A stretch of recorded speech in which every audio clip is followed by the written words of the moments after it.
padar Edmon kharsyntiew. Ini gilong kikentian selungu bat kijing kublay nangi kikon Kristan jong kaparish unsolai barok kowe. Padar badan buram bat ba iye hisukmen bat snow pinja. Kajingling bat jingwan jongpi kimaulenai batbe tang sipor. Ki batbe jishai sipor. Ki ayom perem, ki ayom senrai, ki ayom liur ban telang tang lepi menta mi temang.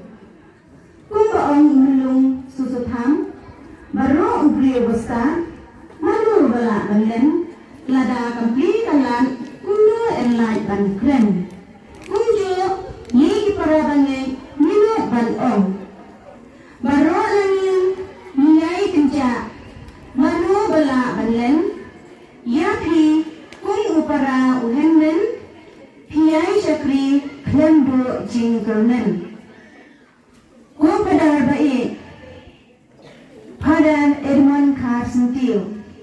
Dua langko langkiu, ha kajing in jongpi, yin in mau dungong, kum kin mau bersiu. Ban on tata, bat klem jauh ki umat nyimla.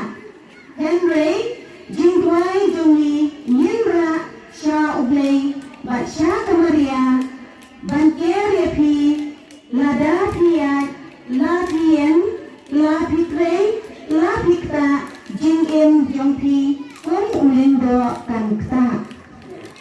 Kum padar baik, banyai kijing lebha, kijing trai sitom jongpi, yin lamla syu banseo kiliang.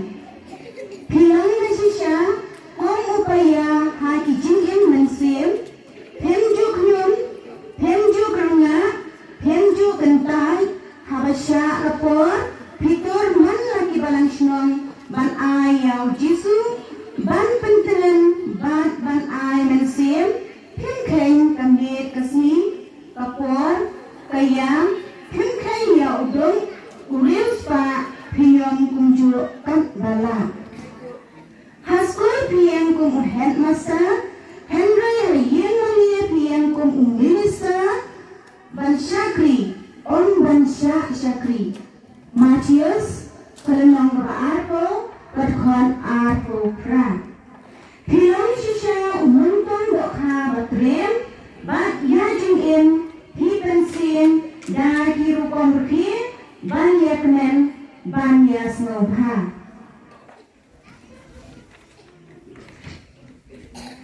Pada jing MGP sisa longduk sa berhatang yang ikon Kristan haon solai parish ban yeskan pinikai pinuam pisempat bat pisemran da jing ini baro nyoi wat lada yang keren ne pen satang bawe kulindo syabang jukul shua bapini na parish jongi ngayon ni na kabanta baro ban ay kublay sa shisin kublay shibun kublay shinajar niyo yapi padar